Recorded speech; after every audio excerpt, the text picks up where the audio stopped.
ਉਹ ਕਹਿੰਦੇ ਵੀ ਜਿਹੜਾ ਇਹ murder plot C that cannot be ignored, India must come clean at last। India ਨੂੰ ਅਲਟੀਮੇਟਲੀ ਕਲੀਨ ਆਣਾ ਹੀ ਪੈਣਾ ਆ ਇਸ ਇਸ਼ੂ ਦੇ ਉੱਤੇ। ਹੁਣ ਵਾਸ਼ਿੰਗਟਨ ਪੋਸਟ ਦੀ ਇਨਵੈਸਟੀਗੇਟਿਵ ਰਿਪੋਰਟ ਤੋਂ ਬਾਅਦ ਉਸ ਬੰਦੇ ਦਾ ਨਾਮ ਵਿਕਰਮ ਯਾਦਵ, ਜੋ ਰਾਹ ਦਾ ਏਜੰਟ ਸੀ, ਉਹ ਬਾਹਰ ਆ ਗਿਆ ਆ, ਜੋ ਇੰਡੀਆ ਦੀ ਸਪਾਈ ਏਜੰਸੀ ਹੈਗੀ ਆ research and analysis wing. United States ਨੂੰ ਕਲੀਅਰ ਕਰਨਾ ਚਾਹੀਦਾ ਆ ਇੰਡੀਆ ਨੂੰ ਕਿ ਅਸੀਂ ਇਦਾਂ ਦੀਆਂ ਚੀਜ਼ਾਂ ਜਿਹੜੀਆਂ ਆ ਉਹ ਟੋਲਰੇਟ ਨਹੀਂ ਕਰਾਂਗੇ, ਜਿਹੜੇ ਕ੍ਰਾਈਮ ਸਾਡੇ ਬਾਰਡਰ 'ਚ ਆ ਕੇ ਤੁਸੀਂ ਕਰਦੇ ਹੈਗੇ ਆ। ਤਾਰ ਪੂਰੀ ਤਰ੍ਹਾਂ ਜਿਹੜੀ ਉਹ ਜੁੜ ਚੁੱਕੀ ਆ ਵੀ ਜਿਹੜਾ ਵਿਕਰਮ ਯਾਦਵ ਜਿਹੜਾ ਰਾਹ ਦਾ ਏਜੰਟ ਆ, ਉਸ ਨੇ ਹਰੀ ਝੰਡੀ ਦਿੱਤੀ ਸੀ ਹਰਦੀਪ ਸਿੰਘ ਨਿੱਜਰ ਹੁਣਾਂ ਨੂੰ ਕਤਲ ਜਿਹੜਾ ਉਹ ਕਰਨ ਦੇ ਲਈ। ਭਾਰਤ ਦੀ ਸਰਕਾਰ ਨੂੰ ਐਕਸਪੋਜ਼ ਕੀਤਾ ਹੈ। ਵਾਸ਼ਿੰਗਟਨ ਪੋਸਟ ਨੇ ਹੁਣ ਕਿਤੇ ਨਾ ਕਿਤੇ ਅਮਰੀਕਾ ਦੀ ਮੌਜੂਦਾ ਸਰਕਾਰ ਨੂੰ ਵੀ ਐਕਸਪੋਜ਼ ਜਿਹੜਾ ਉਹ ਕੀਤਾ ਆ ਕਿ ਵੀ ਹੱਦਾਂ ਸਰਹੱਦਾਂ ਤੋਂ ਪਾਰ ਜਾ ਕੇ ਕਿਸ ਤਰੀਕੇ ਦੇ ਨਾਲ ਭਾਰਤ ਆਪਣਾ ਜਿਹੜਾ ਅਤਿਆਚਾਰ, ਆਪਣਾ ਜਿਹੜਾ ਜ਼ੁਲਮ ਆ, ਆਪਣਾ ਜਿਹੜੇ ਵੀ ਡਿਸੀਡੈਂਟ ਆ, ਐਕਟਿਵਿਸਟ ਆ, ਜਰਨਲਿਸਟ ਆ, ਉਹਨਾਂ ਉਲਟ ਜਿਹੜਾ ਆ ਉਹ ਕਰਾ ਰਿਹਾ ਆ। ਤੇ ਜਿੱਥੇ ਇਦਾਂ ਦੀ ਖਬਰ ਹੋਵੇ ਉੱਥੇ ਸਾਰੇ ਦਾ ਸਾਰਾ ਭਾਰਤ ਦਾ ਮੀਡੀਆ, ਚਾਹੇ ਉਹਨਾਂ 'ਚ ਅੱਜ ਕੱਲ ਦੇ ਮੋਸਟ ਪੋਪੂਲਰ ਰਵੀਸ਼ ਕੁਮਾਰ ਵੀ ਹੋਣ, ਧਰੁਵ ਰਾਠੀ ਵੀ ਹੋਣ, ਅਨੁਦਿਤੀ ਰਾਏ ਵੀ ਹੋਵੇ, ਜਾਂ ਪੰਜਾਬੀ ਜਾਂ ਇੰਡੀਆ ਦਾ, ਅਮਰੀਕਾ, ਕੈਨੇਡਾ ਜਾਂ ਹੋਰ ਮੁਲਕਾਂ 'ਚ ਵਸਦਾ ਮੀਡੀਆ, ਉਹ ਇਸ ਇਸ਼ੂ ਤੇ ਗੱਲ ਨਹੀਂ ਕਰੂਗਾ। ਇਹ ਤੁਹਾਡੇ ਸਾਹਮਣੇ ਪਤਾ ਨਹੀਂ ਇਹ ਭੋਲਾਪਨ ਆ ਕਿ ਮੂਰਖਤਾ ਆ ਵੀ ਬਾਈਡਨ ਹੁਣੀ ਇਹ ਸੋਚਦੇ ਆ ਵੀ ਮੋਦੀ ਹੁਣੀ ਆਪ ਆਪਣੇ ਆਪ ਨੂੰ ਇਨਵੈਸਟੀਗੇਟ ਕਰਕੇ ਜਿਹੜਾ ਉਹ ਦੱਸਣਗੇ ਵੀ ਹਾਂ ਭਾਈ ਵਾਕਿਆ ਹੀ ਅਸੀਂ ਜਿਹੜਾ ਉਹ ਬੰਦਾ ਮਰਵਾਇਆ ਆ ਜਾਂ ਬੰਦਾ ਮਾਰਨ ਦੀ ਜਿਹੜੀ ਉਹ ਸਪਾਰੀ ਜਿਹੜੀ ਉਹ ਦਿੱਤੀ ਆ।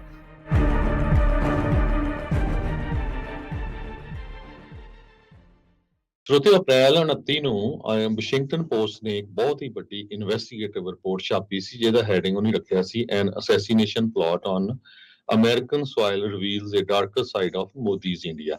ਉਹ ਰਿਪੋਰਟ ਆਪਾਂ ਤੁਹਾਡੇ ਨਾਲ ਸਾਂਝੀ ਕੀਤੀ ਸੀ। ਬਹੁਤ ਵੱਡੀ ਉਹ ਰਿਪੋਰਟ ਸੀ, ਜਿਹਦੇ 3 investigative reporter Greg Miller, Gary Shih ਤੇ ਐਲਨ ਨਾਕਾਸ਼ੀਮਾ। ਸੋ ਇਹ ਜਿਹੜੇ ਰਿਪੋਰਟਰ ਆ, ਇਹ ਬਹੁਤ ਹੀ ਪ੍ਰੋਮੀਨੈਂਟ ਰਿਪੋਰਟਰ ਆ, ਜਿਨ੍ਹਾਂ ਨੇ ਬੜੇ ਤਗੜੇ ਜਿਹੜੇ ਅਵਾਰਡ ਆ ਆਪਣੀ ਫੀਲਡ 'ਚ ਜਿੱਤੇ ਹੋਏ ਆ। ਗ੍ਰੈਗ ਮਿਲਰ ਇੱਕ ਇਨਵੈਸਟੀਗੇਟਿਵ ਫੋਰਨ ਕਰਸਪੋਂਡੈਂਟ ਆ, ਲੰਡਨ ਬੇਸਡ, ਜੋ ਵਾਸ਼ਿੰਗਟਨ ਪੋਸਟ ਲਈ ਕੰਮ ਕਰਦਾ। 2 ਵਾਰ ਉਹ ਪੁਲਿਜ਼ਰ ਪ੍ਰਾਈਜ਼ ਦਾ ਵਿਨਰ ਹੈਗਾ। ਉਹਨੇ ਬੁੱਕ ਲਿਖੀ ਸੀ ਰਸ਼ੀਆ ਦੀ ਇੰਟਰਫੀਰੈਂਸ 2016 ਚ ਯੂਐਸ ਪ੍ਰੈਜ਼ੀਡੈਂਸ਼ੀਅਲ ਇਲੈਕਸ਼ਨ ਦੇ ਵਿੱਚ। Gary Shih India bureau chief of Washington Post ਦਾ, ਉਹ ਇੰਡੀਆ ਤੇ ਹੋਰ ਜਿਹੜੇ ਗੁਆਂਢੀ ਮੁਲਕ ਉਹਨਾਂ ਨੂੰ ਕਵਰ ਕਰਦਾ। ਐਲਨ ਨਾਕਾਸ਼ੀਮਾ ਇਹ 3 ਵਾਰ ਇਹਨੂੰ ਜਿਹੜਾ ਪੁਲਿਜ਼ਰ ਪ੍ਰਾਈਜ਼ ਵਿਨਿੰਗ ਟੀਮ ਦੀ ਉਹ ਮੈਂਬਰ ਸੀਗੀ, ਜਿਹਦੇ ਵਿੱਚ ਜਨਵਰੀ 6 ਵਾਲਾ ਅਸੌਲਟ ਯੂਐਸ ਕੈਪੀਟਲ ਤੇ 2018 ਦੀ ਕਵਰੇਜ ਰਸ਼ੀਅਨ ਇੰਟਰਫੀਰੈਂਸ ਤੇ 2016 ਦੀ ਇਲੈਕਸ਼ਨ ਤੇ 2014 reporting hidden scope of government surveillance ਦੇ ਉੱਤੇ। ਸੋ ਇਹ ਰਿਪੋਰਟ ਬਹੁਤ ਹੀ ਇਨਵੈਸਟੀਗੇਟਿਵ ਸੀ। ਉਹਨਾਂ ਨੇ ਪੂਰੀ ਦੁਨੀਆ ਦੇ ਜਿਹੜੀਆਂ ਇੰਟੈਲੀਜੈਂਸ ਏਜੰਸੀਜ਼ ਆ ਉਹਨਾਂ ਨਾਲ ਗੱਲਬਾਤ ਕਰਕੇ, ਇਨਕਲੂਡਿੰਗ ਇੰਡੀਆ ਦੀਆਂ, ਇਹ ਸਾਰਾ ਜਿਹੜਾ ਨਿਚੋੜ ਕੱਢਿਆ ਸੀ ਵੀ ਕਿਸ ਤਰ੍ਹਾਂ ਜਿਹੜੀ ਭਾਰਤ ਦੀ ਸਰਕਾਰ ਆ ਉਹ ਸਿੱਖਾਂ ਨੂੰ ਬਾਹਰਲੇ ਮੁਲਕਾਂ 'ਚ ਮਾਰ ਰਹੀ ਹੈਗੀ ਆ। ਉਸ ਰਿਪੋਰਟ ਤੋਂ ਬਾਅਦ ਕੱਲ ਵਾਸ਼ਿੰਗਟਨ ਪੋਸਟ ਨੇ ਆਪਣਾ ਇੱਕ ਐਡੀਟੋਰੀਅਲ ਬੋਰਡ ਵੱਲੋਂ ਆਰਟੀਕਲ ਲਿਖਿਆ, ਓਪੀਨੀਅਨ ਆਰਟੀਕਲ ਲਿਖਿਆ। ਉਹ ਕਹਿੰਦੇ ਵੀ ਜਿਹੜਾ ਇਹ murder plot C that cannot be ignored, India must come clean at last। India ਨੂੰ ਅਲਟੀਮੇਟਲੀ ਕਲੀਨ ਆਣਾ ਹੀ ਪੈਣਾ ਆ ਇਸ ਇਸ਼ੂ ਦੇ ਉੱਤੇ। ਸੋ ਉਹ ਜਿਹੜਾ ਆਰਟੀਕਲ ਆ ਉਹ ਆਪਾਂ ਤੁਹਾਡੇ ਨਾਲ ਸਾਂਝਾ ਕਰਦੇ ਆ ਤਾਂ ਕਿ ਤੁਹਾਨੂੰ ਪਤਾ ਲੱਗ ਸਕੇ ਵਾਸ਼ਿੰਗਟਨ ਪੋਸਟ ਨੇ ਇਹ ਜਿਹੜਾ ਉਹਨਾਂ ਦੇ ਐਡੀਟੋਰੀਅਲ ਬੋਰਡ ਵੱਲੋਂ ਆਰਟੀਕਲ ਲਿਖਿਆ ਗਿਆ।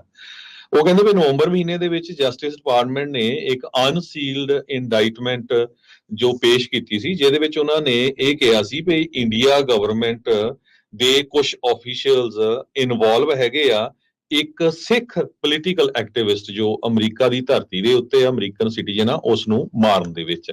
ਉਸ ਟਾਈਮ ਦੇ ਉੱਤੇ ਉਹਨਾਂ ਨੇ ਉਹਦਾ ਜਿਹੜਾ ਨਾਮ ਇੰਡੀਅਨ ਆਫੀਸ਼ੀਅਲ ਦਾ ਨਹੀਂ ਲਿਆ ਸੀ, ਨਿਖਿਲ ਗੁਪਤਾ ਦਾ ਜ਼ਰੂਰ ਲਿਆ ਸੀ, ਜੋ ਪੈਸੇ ਲੈ ਕੇ ਗੁਰਪਤਵੰਤ ਸਿੰਘ ਪੰਨੂ ਉਹਨਾਂ ਨੂੰ ਮਾਰਨਾ ਚਾਹੁੰਦਾ ਸੀ। ਹੁਣ ਵਾਸ਼ਿੰਗਟਨ ਪੋਸਟ ਦੀ ਇਨਵੈਸਟੀਗੇਟਿਵ ਰਿਪੋਰਟ ਤੋਂ ਬਾਅਦ ਉਸ ਬੰਦੇ ਦਾ ਨਾਮ ਵਿਕਰਮ ਯਾਦਵ, ਜੋ ਰਾਹ ਦਾ ਏਜੰਟ ਸੀ, ਉਹ ਬਾਹਰ ਆ ਗਿਆ ਆ, ਜੋ ਇੰਡੀਆ ਦੀ ਸਪਾਈ ਏਜੰਸੀ ਹੈਗੀ ਆ ਰਿਸਰਚ ਐਂਡ ਐਨਾਲਿਸਿਸ ਵਿੰਗ। ਤੇ ਉਹਨਾਂ ਨੇ ਇਹ ਕਿਹਾ ਵੀ ਇਹ ਜਿਹੜਾ ਆਪਰੇਸ਼ਨ ਸੀ ਇਹ ਰਾਹ ਦਾ ਜਿਹੜਾ ਚੀਫ ਸੀ ਸਮਿਤ ਗੋਇਲ, ਉਸ ਨੇ ਅਪਰੂਵ ਕੀਤਾ ਸੀ। ਤੇ ਇੰਡੀਆ ਨੂੰ ਕਹਿੰਦੇ ਭਈ ਮਰਡਰ ਫॉर ਹਾਇਰ ਵਾਲਾ ਜਿਹੜਾ ਇਹ ਕੇਸ ਇਹ 'ਚ ਸ਼ਰੇਆਮ ਸ਼ੋ ਹੁੰਦਾ ਹੈਗਾ ਆ, ਤੇ ਯੂਨਾਈਟਿਡ ਸਟੇਟਸ ਨੂੰ ਕਲੀਅਰ ਕਰਨਾ ਚਾਹੀਦਾ ਆ ਇੰਡੀਆ ਨੂੰ ਕਿ ਅਸੀਂ ਇਦਾਂ ਦੀਆਂ ਚੀਜ਼ਾਂ ਜਿਹੜੀਆਂ ਆ ਉਹ ਟੋਲਰੇਟ ਨਹੀਂ ਕਰਾਂਗੇ। ਜਿਹੜੇ ਕ੍ਰਾਈਮ ਸਾਡੇ ਬਾਰਡਰ 'ਚ ਆ ਕੇ ਤੁਸੀਂ ਕਰਦੇ ਹੈਗੇ ਆ। ਸੋ ਇਸ ਆਰਟੀਕਲ ਦੇ ਵਿੱਚ ਅੱਗੇ ਜਾ ਕੇ ਉਹ ਲਿਖਦੇ ਆ ਵੀ ਇੰਡੀਆ ਦੇ ਪ੍ਰਾਈਮ ਮਿਨਿਸਟਰ ਜਿਹੜੇ ਮੋਦੀ ਆ, ਇਹ ਤੋਂ ਲੱਗਦਾ ਆ ਵੀ ਉਹਨਾਂ ਨੂੰ ਪੱਕਾ ਪਤਾ, ਕਿਉਂਕਿ ਜਿਹੜਾ ਉਹਨਾਂ ਦਾ NSA ਦਾ ਚੀਫ ਆ ਉਹਦੇ ਅੰਡਰ ਹੀ ਸਮਤ ਗੋਇਲ ਜਿਹੜਾ ਆ ਕੰਮ ਕਰਦਾ ਸੀਗਾ। ਜਿਹੜੀਆਂ ਪੋਸਟ ਦੀ ਜਿਹੜੀ ਵਾਸ਼ਿੰਗਟਨ ਪੋਸਟ ਦੀਆਂ ਰਿਪੋਰਟਸ ਦੇ ਮੁਤਾਬਕ US ਦੀਆਂ ਜਿਹੜੀਆਂ ਸਪਾਈ ਏਜੰਸੀਜ਼ ਆ ਉਹਨਾਂ ਨੇ ਮੋਦੀ ਹੁਣਾਂ ਦੇ ਜਿਹੜੇ national security advisor Ajit Doval, ਉਹਨਾਂ ਦੀਆਂ ਜਿਹੜੀਆਂ ਅਸੈਸਮੈਂਟਸ ਆਈਆਂ ਆ ਉਹਨਾਂ ਦੇ ਮੁਤਾਬਕ ਕਹਿੰਦੇ ਪਈ ਉਹਨਾਂ ਨੂੰ ਪੂਰੀ ਤਰ੍ਹਾਂ ਪਤਾ ਸੀ ਪਈ ਰਾਹ ਦੀਆਂ ਕੀ ਪਲਾਨਸ ਹੈਗੀਆਂ ਸਿੱਖ ਐਕਟਿਵਿਸਟ ਨੂੰ ਮਾਰਨ ਦੀਆਂ। ਜੀ ਬਿਲਕੁਲ। ਇਸ ਵਾਰ ਜਿਹੜਾ ਟਾਰਗੇਟ ਗੁਰਪਤਵੰਤ ਪੰਨੂ ਜਿਹੜੇ US ਦੇ ਸਿਟੀਜ਼ਨ ਆ ਤੇ ਜਨਰਲ ਕੌਂਸਲ ਆ ਸਿੱਖ ਫਾਰ ਜਸਟਿਸ ਦੇ, ਉਹ ਸੀਗਾ। ਨਿਖਿਲ ਗੁਪਤੇ ਨੇ ਪੈਸੇ ਦਿੱਤੇ ਸੀਗੇ ਅੰਡਰਕਵਰ DEA ਏਜੰਟ ਨੂੰ, ਤੇ ਹਰੀ ਝੰਡੀ ਜਿਹੜੀ ਆ ਉਦੋਂ ਦਿੱਤੀ ਗਈ ਸੀ ਜਦੋਂ ਬਾਈਡਨ ਹੁਣੀ ਹਾਰ ਪਾ ਰਹੀ ਸੀ ਗੱਲ 'ਚ ਮੋਦੀ ਦੇ, ਤੇ ਪਿੱਛੋਂ ਜਿਹੜਾ ਸਮਤ ਗੋਇਲ ਤੇ ਅਡਵਾਲ ਹੋਣਾ ਨੇ ਤੇ ਜਿਹੜਾ ਮੇਨ ਅਕਿਊਜ਼ਡ ਜਿਹੜਾ CC1 ਜਿਹਦਾ ਨਾਂ ਆ ਵਿਕਰਮ ਯਾਦਵ, ਉਸ ਨੂੰ ਜਿਹੜਾ ਉਹਨਾਂ ਨੇ ਹਰੀ ਝੰਡੀ ਜਿਹੜਾ ਉਹ ਦੇ ਰਿਹਾ ਸੀਗਾ। ਕਹਿੰਦੇ ਵੀ ਇਹ ਜਿਹੜਾ ਦੇਖਿਆ ਗਿਆ ਵੀ ਗੁਪਤੇ ਨੂੰ ਅਰੈਸਟ ਕੀਤਾ ਗਿਆ ਸੀਗਾ US ਦੀ ਰਿਕੁਐਸਟ ਦੇ ਉੱਤੇ, ਜਦ ਉਹ ਪ੍ਰਾਗ ਨੂੰ ਜਾ ਰਿਹਾ ਸੀਗਾ ਪਿਛਲੇ ਸਾਲ ਜੂਨ ਦੇ ਵਿੱਚ, ਤੇ ਫਿਰ ਮਰਡਰ ਫਾਰ ਹਾਇਰ ਦੇ ਮਾਮਲੇ ਦੇ ਵਿੱਚ ਉਸ ਨੂੰ ਚਾਰਜ ਕੀਤਾ ਗਿਆ ਜੀ, ਉਸ ਤੋਂ ਉਹ ਇਨਕਾਰੀ ਹੈਗਾ ਆ। ਇਹ ਪਲਾਟ ਅਨਫੋਲਡ ਹੋਣ ਦੇ ਵਿੱਚ ਇਹ ਪਤਾ ਲੱਗਾ ਵੀ ਆਪਣੇ ਗੁਆਂਢੀ ਮੁਲਕ ਦੇ ਵਿੱਚ ਜਿਹੜੇ ਹਰਦੀਪ ਸਿੰਘ ਨਿੱਜਰ ਸੀਗੇ ਜਿਨ੍ਹਾਂ ਨੂੰ ਗੁਰਦੁਆਰਾ ਸਾਹਿਬ ਦੇ ਬਾਹਰ ਜਿਹੜਾ ਉਹ ਸ਼ਰੇਆਮ ਕਤਲ ਕੀਤਾ ਗਿਆ ਸੀਗਾ, ਇਹ ਪੰਨੂ ਹੁਣਾਂ ਦੇ ਨਜ਼ਦੀਕੀ ਵੀ ਸੀਗੇ। ਉਸ ਟਾਈਮ ਦੇ ਉੱਤੇ ਕਤਲ ਹੋਇਆ ਸੀਗਾ ਜਦ ਮੋਦੀ ਹੁਣੀ ਵਾਈਟ ਹਾਊਸ ਦੇ ਵਿੱਚ ਆ ਕੇ ਭਾਸ਼ਣ ਜਿਹੜੇ ਆ ਉਹ ਦੇ ਰਹੇ ਸੀਗੇ, ਤੇ ਯਾਦਵ ਦਾ ਜਿਹੜਾ ਨਾਮ ਆ ਵਿਕਰਮ ਯਾਦਵ ਦਾ ਨਾਮ ਵੀ ਉਸ ਕਤਲ ਦੇ ਨਾਲ ਸਿੱਧਾ ਜਿਹੜਾ ਉਹ ਜੁੜ ਕੇ ਆ ਰਿਹਾ ਆ। ਚੀਫ ਪਲਾਟਰ ਜਿਹੜਾ ਆ ਉਹ ਹੁਣ ਵਿਕਰਮ ਯਾਦਵ ਆ, ਜਿਹਨੇ ਗੁਪਤੇ ਨੂੰ ਜਿਹੜਾ ਉਹ ਘੱਲਿਆ ਸੀਗਾ ਕੈਨੇਡਾ ਦਾ ਜਿਹੜਾ ਮਰਡਰ ਵੀ ਅਸੈਸੀਨੇਸ਼ਨ ਹੁਣ ਜਿਹੜੀ ਪੰਨੂ ਦੀ ਆ ਉਹ ਪ੍ਰਾਇੋਰਟੀ ਆ। ਉਸ ਦਾ ਐਡਰੈਸ ਵੀ ਜਿਹੜਾ ਪੰਨੂ ਹੁਣਾਂ ਦਾ ਉਸਨੇ ਘੱਲਿਆ ਸੀਗਾ। ਚਾਈਨਾ ਨੇ ਫਿਰ 3 ਮਹੀਨੇ ਬਾਅਦ ਕੈਨੇਡਾ ਨੇ ਜਿਹੜਾ 3 ਮਹੀਨੇ ਬਾਅਦ ਸਤੰਬਰ ਵਿੱਚ ਐਲਾਨ ਕੀਤਾ ਸੀਗਾ ਜਿਹੜੇ ਟਰੂਡੋ ਹੁਣਾਂ ਨੇ ਵੀ ਸਾਡੇ ਕੋਲ ਕ੍ਰੈਡੀਬਲ ਐਵੀਡੈਂਸ ਆ ਵੀ ਇੰਡੀਆ ਦੀ ਜਿਹੜੀ ਇਨਵੋਲਵਮੈਂਟ ਆ ਨਿੱਜਰ ਦੇ ਡੈਥ ਦੇ ਵਿੱਚ ਆ। ਇਹ ਹੁਣ ਤਾਰ ਪੂਰੀ ਤਰ੍ਹਾਂ ਜਿਹੜੀ ਉਹ ਜੁੜ ਚੁੱਕੀ ਆ ਵੀ ਜਿਹੜਾ ਵਿਕਰਮ ਯਾਦਵ ਜਿਹੜਾ ਰਾਹ ਦਾ ਏਜੰਟ ਆ ਉਸ ਨੇ ਹਰੀ ਝੰਡੀ ਦਿੱਤੀ ਸੀ ਹਰਦੀਪ ਸਿੰਘ ਨਿੱਜਰ ਹੁਣਾਂ ਨੂੰ ਕਤਲ ਜਿਹੜਾ ਉਹ ਕਰਨ ਦੇ ਲਈ, ਉਸ ਟਾਈਮ ਦੇ ਉੱਤੇ ਜਦ ਮੋਦੀ ਵਾਈਟ ਹਾਊਸ ਦੇ ਵਿੱਚ ਭਾਸ਼ਣ ਦੇ ਰਿਹਾ ਸੀ। ਜਿੱਦਾਂ ਕੱਲ ਭਾਰਤ ਦੀ ਸਰਕਾਰ ਨੂੰ ਐਕਸਪੋਜ਼ ਕੀਤਾ, ਵਾਸ਼ਿੰਗਟਨ ਪੋਸਟ ਨੇ ਹੁਣ ਕਿਤੇ ਨਾ ਕਿਤੇ ਅਮਰੀਕਾ ਦੀ ਮੌਜੂਦਾ ਸਰਕਾਰ ਨੂੰ ਵੀ ਐਕਸਪੋਜ਼ ਜਿਹੜਾ ਉਹ ਕੀਤਾ ਆ। ਕਹਿੰਦੇ ਆ ਵੀ ਇਸ ਸਵਾਲ ਦਾ ਜਵਾਬ ਮਿਲਣਾ ਚਾਹੀਦਾ ਆ ਕਿ ਅਮਰੀਕਾ ਚ ਆ ਕੇ ਅਮਰੀਕਾ ਦੇ ਨਾਗਰਿਕ ਨੂੰ ਕਤਲ ਕਰਨ ਦੀ ਜਿਹੜੀ ਸਾਜ਼ਿਸ਼ ਘੜਨੀ ਜਾਂ ਇੱਥੋਂ ਬਹਿ ਕੇ ਜਿਹੜੇ ਹੋਰ ਐਕਟਿਵਿਸਟ ਆ ਉਹਨਾਂ ਨੂੰ ਮਾਰਨ ਦੀਆਂ ਸਾਜ਼ਿਸ਼ਾਂ ਘੜਨੀਆਂ ਤੇ ਉਹਨਾਂ ਨੂੰ ਹਰੀਆਂ ਝੰਡੀਆਂ ਜਿਹੜੀਆਂ ਉਹ ਦੇਣੀਆਂ, ਇਹਦਾ ਜਵਾਬ ਕਦੋਂ ਮਿਲੂਗਾ? ਕਿਤੇ ਇਹ ਜਮਾਲ ਖਸ਼ੋਗੀ ਵਾਲੀ ਗੱਲ ਤਾਂ ਨਹੀਂ ਵੀ ਉੱਥੇ ਅੰਬੈਸੀ ਦੇ ਵਿੱਚ ਟਰਕੀ ਦੇ ਵਿੱਚ ਜਾ ਕੇ ਸਾਊਦੀ ਅਰੇਬੀਆ ਦੀ ਚ ਉਹਨੂੰ ਮਾਰ ਦਿੱਤਾ ਜਾਂਦਾ ਹੈ, ਟੋਟੇ ਟੋਟੇ ਕਰਕੇ ਉਹਨੂੰ ਉੱਥੋਂ ਬਾਹਰ ਕੱਢਿਆ ਜਾਂਦਾ ਆ, ਪਰ ਉਹਦੀ ਜਵਾਬਦੇਹੀ ਕਿਸੇ ਦੇ ਉੱਤੇ ਜਿਹੜੀ ਉਹ ਨਹੀਂ ਆ ਰਹੀ ਹੈਗੀ। ਪਰ ਕਹਿੰਦੇ ਵੀ ਇਹ ਜਿਹੜੇ ਕੇਸ ਦੇ ਵਿੱਚ ਡਿਸਟਰਬਿੰਗ ਐਸਕੇਲੇਸ਼ਨ ਆ ਟਰਾਂਸਨੈਸ਼ਨਲ ਰਿਪਰੈਸ਼ਨ ਦੀ, ਵੀ ਹੱਦਾਂ ਸਰਹੱਦਾਂ ਤੋਂ ਪਾਰ ਜਾ ਕੇ ਕਿਸ ਤਰੀਕੇ ਦੇ ਨਾਲ ਭਾਰਤ ਆਪਣਾ ਜਿਹੜਾ ਅਤਿਆਚਾਰ, ਆਪਣਾ ਜਿਹੜਾ ਜ਼ੁਲਮ ਆ, ਆਪਣਾ ਜਿਹੜੇ ਵੀ ਡਿਸੀਡੈਂਟ ਆ, ਐਕਟਿਵਿਸਟ ਆ, ਜਰਨਲਿਸਟ ਆ, ਉਹਨਾਂ ਉਲਟ ਜਿਹੜਾ ਆ ਉਹ ਕਰਾ ਰਿਹਾ ਆ। ਇਹ ਜਿਹੜੀ ਕੜੀ ਦੇ ਵਿੱਚ 10 ਟੌਪ ਦੇ ਮੁਲਕ ਆਉਂਦੇ ਆ। ਟੌਪ ਦੇ ਨੂੰ ਮੇਰਾ ਭਾਵ ਵੀ ਜਿਹੜੇ ਇਹ ਕਰਤੂਤਾਂ ਦੇ ਵਿੱਚ ਟੌਪ ਦੇ ਵਿੱਚ ਆ China, Turkey, Tajikistan, Russia, Egypt, Turkmenistan, Uzbekistan, Belarus, Iran ਤੇ ਰਵਾਂਡਾ, ਤੇ ਇਸੇ ਕੜੀ ਦੇ ਵਿੱਚ ਇਸੇ ਕਤਾਰ ਦੇ ਵਿੱਚ ਹੁਣ ਇੰਡੀਆ ਵੀ ਜਿਹੜਾ ਉਹ ਆ ਕੇ ਖੜਦਾ ਜਿਹੜਾ ਉਹ ਜਾ ਰਿਹਾ ਆ। ਸੋ ਫਰੀडम ਹਾਊਸ ਦੇ ਮੁਤਾਬਕ ਇਹ ਜਿਹੜੇ ਮੁਲਕ ਆ ਅਕਸਰ ਇਸ ਤਰੀਕੇ ਦੇ ਨਾਲ ਕਰਵਾਉਂਦੇ ਰਹਿੰਦੇ ਆ। ਸੋ ਹੁਣ ਬਾਈਡਨ ਐਡਮਿਨਿਸਟ੍ਰੇਸ਼ਨ ਇੰਡੀਆ ਨੂੰ ਕਹਿੰਦੇ ਵੀ ਇੱਕ ਜਿੱਦਾਂ ਕਿਡ ਹੁੰਦੇ, ਨਿਆਣੇ ਹੁੰਦੇ ਆ, ਕਿਡ ਗਲਵਸ ਦੇ ਨਾਲ ਜਿਹੜਾ ਉਹ ਟਰੀਟ ਕਰ ਰਿਹਾ ਆ। CIA ਦੇ ਡਾਇਰੈਕਟਰ ਵਿਲੀਅਮ ਬਰਨਜ਼ ਤੇ ਹੋਰ ਅਧਿਕਾਰੀਆਂ ਨੇ ਅਕਾਊਂਟੇਬਿਲਟੀ, ਜ਼ਿੰਮੇਵਾਰੀ ਦੀ, ਜਵਾਬਦੇਹੀ ਦੀ ਗੱਲ ਕੀਤੀ ਆ, ਪਰ ਐਡਮਿਨਿਸਟ੍ਰੇਸ਼ਨ ਦੇ ਦੁਆਰਾ ਕਿਸੇ ਵੀ ਤਰੀਕੇ ਦੀ ਕੋਈ ਐਕਸਪਲਸ਼ਨ, ਸੈਂਕਸ਼ਨ ਜਾਂ ਹੋਰ ਪੈਨਲਟੀਜ਼ ਆ ਉਹ ਨਹੀਂ ਲਾਈਆਂ ਜਿਹੜੀਆਂ ਹੋ ਜਾ ਰਹੀਆਂ। ਯੂਐਸ ਨੇ ਜਿਹੜੇ ਚਾਰजेस ਆ ਸਿਰਫ ਪਬਲਿਕ ਹੀ ਜਿਹੜੇ ਉਹ ਕੀਤੇ ਆ, ਉਹ ਵੀ ਮਿਡਲਮੈਨ ਜਿਹੜੇ ਗੁਪਤੇ ਦੇ ਉਲਟ ਜਿਹੜਾ ਰਾਹ ਦਾ ਮੇਨ ਏਜੰਟ ਆ ਯਾਦਵ, ਜਾਂ ਉਹਦਾ ਜਿਹੜਾ ਬੌਸ ਆ ਐਨਐਸਏ ਦੇ ਵਿੱਚ ਡੋਵਲ, ਤੇ ਡੋਵਲ ਦਾ ਜਿਹੜਾ ਬੌਸ ਆ ਮੋਦੀ, ਉਹਨਾਂ ਦਾ ਕਿਤੇ ਨਾਮ ਲੈਣ ਤੋਂ ਵੀ ਕਹਿੰਦੇ ਵੀ ਪ੍ਰਸ਼ਾਸਨ ਗੁਰੇਜ਼ ਜੀ। ਕਰ ਰਿਹਾ ਹੈ। ਸੋ ਬਿਲਕੁਲ ਯੂਨਾਈਟਿਡ ਸਟੇਟਸ ਨੂੰ ਵਾਸ਼ਿੰਗਟਨ ਪੋਸਟ ਦਾ ਆਰਟੀਕਲ ਜੋ ਆ ਉਹ ਲਿਖ ਰਿਹਾ ਆ ਵੀ ਤੁਹਾਨੂੰ ਸਟਰੋਂਗਰ ਲਾਜ਼ ਬਣਾਉਣੇ ਪਊਗੇ ਤਾਂ ਕਿ ਜੋ ਟਰਾਂਸਨੈਸ਼ਨਲ ਰਿਪਰੈਸ਼ਨ ਆ ਉਸ ਨੂੰ ਫਾਈਟ ਕੀਤਾ ਜਾ ਸਕੇ। ਕਾਂਗਰਸ ਇੱਕ ਲੈਜਿਸਲੇਸ਼ਨ ਤੋਂ ਲੈ ਕੇ ਆ ਰਹੀ ਆ ਤੇ ਕਿਸ ਤਰ੍ਹਾਂ ਜਿਹੜੇ ਇੰਡੀਆ ਵਾਲੇ ਇਸ ਕੇਸ ਨੂੰ ਹੈਂਡਲ ਕਰਨਗੇ ਇਹ ਤਾਂ ਆਉਣ ਵਾਲੇ ਸਮੇਂ ਦੇ ਵਿੱਚ ਹੀ ਪਤਾ ਲੱਗੂਗਾ। ਪਰ ਯੂਐਸ ਨੂੰ ਇਹ ਦੇਖਣਾ ਪਊਗਾ ਵੀ ਇਹ ਚੀਜ਼ ਜਿਹੜੀ ਆ ਦੁਬਾਰਾ ਕੀ ਨਾ ਵਾਪਰੇ। ਇਹਦੇ ਵੱਲ ਦੇਖ ਕੇ ਹੋਰ ਮੁਲਕ ਵੀ ਕਿਤੇ ਆਪਣੀ ਇਮਿਊਨਿਟੀ ਵੱਲ ਨਾ ਦੇਖਣ ਵੀ ਤਾਂ ਕਿ ਸਾਡੇ ਤੇ ਕਿਹੜਾ ਕੋਈ ਐਕਸ਼ਨ ਹੋਣਾ ਹੈਗਾ।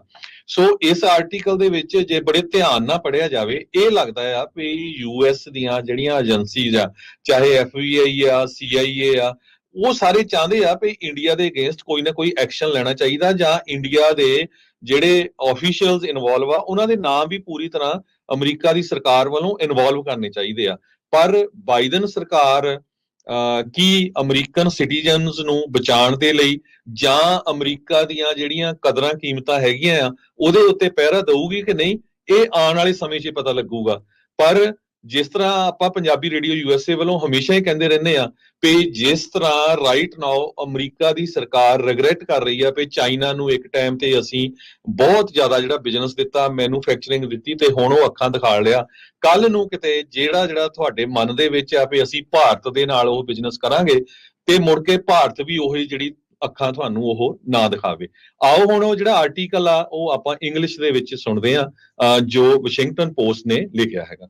A murder plot that cannot be ignored. India must come clean at last. In November, the Justice Department unsealed an indictment containing the shocking charge that an official of India's government, not identified by name, led a brazen conspiracy to assassinate a dissident Sikh political activist on US soil. Now, that charge has become even more grave with the Post's revelation that US officials have identified the plotter as Vikram Yadav, an officer in India's spy agency, the Research and Analysis Wing, RAW, and have concluded the operation was approved by the RAW chief at the time, Samant Goel. India should get to the bottom of this appalling murder-for-hire case, and the United States should make clear that it will not tolerate such crimes within its borders. It appears those who hatched the conspiracy were working for the highest levels of the government of Indian Prime Minister Narendra Modi. While the plot was moving ahead last June, Mr. Modi was being feted at the White House for his commitment to democracy.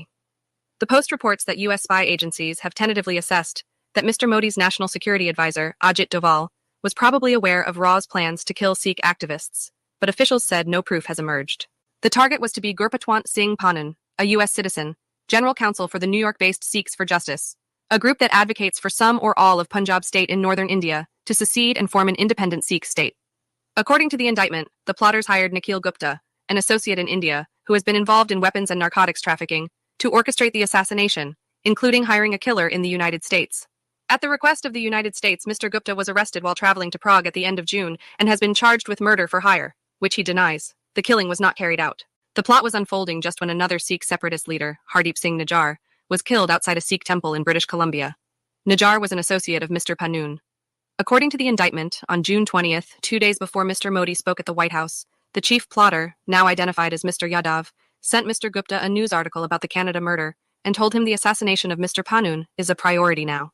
Prime Minister Justin Trudeau announced in September that Canada had credible evidence of India's involvement in Najjar's death. Both cases mark a serious and disturbing escalation in transnational repression, governments brazenly attempting to punish, kidnap, or assassinate critics, activists, dissidents, and journalists far beyond their own borders, violating the laws and norms of other countries with impunity. The practice has become alarmingly frequent, including in the United States. According to Freedom House, the top 10 perpetrators are China, Turkey, Tajikistan, Russia, Egypt, Turkmenistan, Uzbekistan, Belarus, Iran, and Rwanda. The United States has strategic interests in a solid, long-term relationship with India, which President Biden has correctly pursued in hopes India will prove a bulwark against China's rising power. But India must live up to Mr. Modi's claim that democracy runs in our veins. This means treating India's minorities with respect and dignity, a test on which it is clearly failing. It also means demanding accountability for wrongdoing. The assassination plot cries out for a full and honest investigation that has yet to be carried out. The Biden administration is treating the India case with kid gloves. The Post reports that CIA Director William J. Burns and other officials have demanded accountability, but the administration has not imposed expulsions, sanctions, or other penalties. The only U.S. charges made public to date are against the alleged middleman, Mr. Gupta, who is in prison, awaiting a Czech court ruling on a U.S. request for his extradition. No prosecution has been attempted of Mr. Yadav, who is identified in the indictment as an unnamed co-conspirator, CC1, and the document made no mention of the Indian spy agency. The Post also reported that India's government appointed a special panel to investigate the attacks, and a U.S. delegation that traveled to New Delhi several weeks ago for an update on the probe, however, returned with little evidence of meaningful progress. The United States needs stronger laws and other measures to fight transnational repression. Congress is considering legislation and should act. How the India case is handled will also send an important signal. If it turns out that India's security officers plotted to murder on these shores and then escape accountability and punishment for doing so, others will be encouraged to kill with impunity. The United States cannot let this happen. ਇਹ ਜੋ opinion article ਆ Washington Post ਦਾ, ਇਹ ਤੁਸੀਂ ਹੁਣ English ਦੇ ਵਿੱਚ ਵੀ ਸੁਣਿਆ, ਸੋ ਬਹੁਤ ਸਾਰੇ ਜਿਹੜੇ ਬੱਚੇ ਆ ਜਿਨ੍ਹਾਂ ਨੂੰ ਪੰਜਾਬੀ ਨਹੀਂ ਆਉਂਦੀ ਉਹਨਾਂ ਨੂੰ ਵੀ ਤੁਸੀਂ ਇਹ ਜਿਹੜਾ ਸੁਣਾ ਸਕਦੇ ਆ। ਸੋ ਬਹੁਤ ਸਾਰਾ ਮੀਡੀਆ ਤੁਸੀਂ ਦੇਖਿਆ ਹੀ ਆ ਵੀ ਪਹਿਲੀ ਜਿਹੜੀ ਸਾਡੀ ਖਬਰ ਸੀ ਕਿੱਦਾਂ ਉਹਦੇ ਵਿੱਚ ਉਹ ਝੂਠੀਆਂ ਖਬਰਾਂ ਫੈਲਾ ਰਿਹਾ, ਤੇ ਜਿੱਥੇ ਏਦਾਂ ਦੀ ਖਬਰ ਹੋਵੇ ਉੱਥੇ ਸਾਰੇ ਦਾ ਸਾਰਾ ਭਾਰਤ ਦਾ ਮੀਡੀਆ, ਚਾਹੇ ਉਹਨਾਂ 'ਚ ਅੱਜ ਕੱਲ੍ਹ ਦੇ ਮੋਸਟ ਪੋਪੂਲਰ ਰਵੀਸ਼ ਕੁਮਾਰ ਵੀ ਹੋਣ, ਧਰੁਵ ਰਾਠੀ ਵੀ ਹੋਣ, ਅਨੁਦਿਤੀ ਰਾਏ ਵੀ ਹੋਵੇ, ਜਾਂ ਪੰਜਾਬੀ ਜਾਂ ਇੰਡੀਆ ਦਾ, ਅਮਰੀਕਾ, ਕੈਨੇਡਾ ਜਾਂ ਹੋਰ ਮੁਲਕਾਂ 'ਚ ਵਸਦਾ ਮੀਡੀਆ, ਉਹ ਇਸ ਇਸ਼ੂ ਤੇ ਗੱਲ ਨਹੀਂ ਕਰੂਗਾ। ਇਹ ਤੁਹਾਡੇ ਸਾਹਮਣੇ। ਬਿਲਕੁਲ ਜੀ। ਵੈਸੇ ਪਤਾ ਨਹੀਂ ਇਹ ਭੋਲਾਪਨ ਆ ਕਿ ਮੂਰਖਤਾ ਆ ਵੀ ਬਾਈਡਨ ਹੁਣੀ ਇਹ ਸੋਚਦੇ ਆ ਵੀ ਮੋਦੀ ਹੁਣੀ ਆਪ ਆਪਣੇ ਆਪ ਨੂੰ ਇਨਵੈਸਟੀਗੇਟ ਕਰਕੇ ਜਿਹੜਾ ਉਹ ਦੱਸਣਗੇ ਵੀ ਹਾਂ ਭਾਈ ਵਾਕਿਆ ਹੀ ਅਸੀਂ ਜਿਹੜਾ ਉਹ ਬੰਦਾ ਮਰਵਾਇਆ ਆ ਜਾਂ ਬੰਦਾ ਮਾਰਨ ਦੀ ਜਿਹੜੀ ਉਹ ਸਪਾਰੀ ਜਿਹੜੀ ਉਹ ਦਿੱਤੀ ਆ। ਹਾਂ, ਇੰਟੈਲੀਜੈਂਸ ਏਜੰਸੀਆਂ ਨੇ ਵਧੀਆ ਕੰਮ ਕੀਤਾ ਆ। ਹੁਣ ਬਾਈਡਨ ਹੁਣਾਂ ਦਾ ਕੰਮ ਆ ਵੀ ਭਾਈ ਇਸ ਦੇ ਉੱਤੇ ਜਿਹੜਾ ਉਹ ਆਪਣਾ ਫਾਈਨਲ ਡਿਸੀਜਨ ਜਿਹੜਾ ਉਹ ਲਵੇ, ਵਾਕਿਆ ਹੀ ਜਿਹੜਾ ਉਹ ਦਰਸਾਉਣ, ਵਾਕਿਆ ਹੀ ਉਹ ਦਿਖਾਉਣ ਵੀ ਇਹ ਪ੍ਰਸ਼ਾਸਨ ਵਾਕਿਆ ਹੀ ਸਿੱਖਾਂ ਦੇ ਨਾਲ ਆ। ਕੱਲਾ ਸਿੱਖਾਂ ਦੇ ਨਾਲ ਨਹੀਂ, ਅਮਰੀਕੀ ਸਿਟੀਜ਼ਨਾਂ ਦੇ ਨਾਲ ਆ ਵੀ ਇੱਥੇ ਬੈਠੇ ਕੱਲ ਨੂੰ ਕਿਸੇ ਵੀ ਹੋਰ ਮੁਲਕ ਦੇ ਜਿਹੜੇ ਆ ਕੇ ਇੱਥੇ ਹੁਣ ਅਮਰੀਕਾ ਦੇ ਬਸ਼ਿੰਦੇ ਬਣ ਚੁੱਕੇ ਆ, ਉਹ ਸਿਟੀਜ਼ਨ ਬਣ ਚੁੱਕੇ ਆ, ਕਿ ਵਾਕਿਆ ਹੀ ਉਹਨਾਂ ਦੀ ਜਾਨ ਦੀ ਪਰਵਾਹ ਉਹ ਕਰਦੇ ਆ ਜਾਂ ਨਹੀਂ, ਜਾਂ ਜਿਹਨੂੰ ਮਰਜ਼ੀ ਜਿਹੜੀ ਉਹ ਖੁੱਲ ਦੇ ਦੇਣਗੇ। ਜੇ ਅੱਜ ਮੋਦੀ ਨੂੰ ਖੁੱਲ ਮਿਲੀ ਆ ਤੇ ਕੱਲ ਨੂੰ ਹੋਰ ਕਿਹਨੂੰ ਮਿਲ ਜੂਗੀ? ਇਹ ਜਿਹੜੇ ਸਵਾਲ ਆ ਉਹ ਫਿਰ ਪੱਕੇ ਰਹਿ ਜਾਣਗੇ ਜੀ। ਇਹਦੇ ਸੰਬੰਧ ਵਿੱਚ ਪ੍ਰਿਤਪਾਲ ਸਿੰਘ, ਜੋ ਡਾਕਟਰ ਪ੍ਰਿਤਪਾਲ ਸਿੰਘ ਹੁਣੀ ਆ, ਉਹ ਕਹਿੰਦੇ ਵੀ Biden is putting American values against strategic interest. Modi ਦਾ new India will come into your home to kill you. ਇਹ ਮੋਦੀ ਹੁਣਾਂ ਨੇ ਬਹੁਤ ਵਾਰ ਸਟੇਟਮੈਂਟ ਦਿੱਤੀ ਹੈਗੀ ਆ। ਇੱਕ ਹੋਰ ਜਿਹੜੀ ਹਿੰਦੂਜ਼ ਫॉर ਹਿਊਮੈਨਿਟੀ ਕਰਕੇ organisation, Hindus for human rights organisation ਆ, ਉਹਨਾਂ ਨੇ ਵੀ ਇਹ ਕਿਹਾ ਹੈਗਾ ਆ ਵੀ ਜਿਹੜੀਆਂ ਇੰਡੀਅਨ ਇੰਟੈਲੀਜੈਂਸੀਜ਼ ਇਨਵੋਲਵ ਹੈਗੀਆਂ ਕਿਲਿੰਗ ਆਫ ਅਮਰੀਕਨ ਸਿਟੀਜ਼ਨ ਦੇ ਲਈ, ਉਹਨਾਂ ਨੂੰ ਜਿਹੜਾ ਆ ਐਕਸਪੋਜ਼ ਕਰਨਾ ਚਾਹੀਦਾ ਹੈਗਾ ਆ। ਤੇ ਅਸੀਂ US ਗਵਰਨਮੈਂਟ ਤੋਂ ਰਿਕੁਐਸਟ ਕਰਦੇ ਹਾਂ ਕਿ US ਦੀ ਜਿਹੜੀ ਇੰਡੀਆ ਦੀ ਰਿਲੇਸ਼ਨਸ਼ਿਪ ਆ ਉਹਦੇ ਉੱਤੇ ਦੁਬਾਰਾ ਕੀ ਵਾਚ ਕੀਤਾ ਜਾਵੇ। ਜੀ, ਇੱਥੇ ਜਿਹੜਾ ਜੀ ਹੁਣ ਪ੍ਰੋਗਰਾਮ ਦੀ ਸਮਾਪਤੀ। ਮਿਲਾਂਗੇ ਅਗਲੀ ਵਾਰ। ਸਭ ਨੂੰ ਪਿਆਰ ਭਰੀ ਸਤਿ ਸ਼੍ਰੀ ਅਕਾਲ। ਸਤਿ ਸ੍ਰੀ ਅਕਾਲ।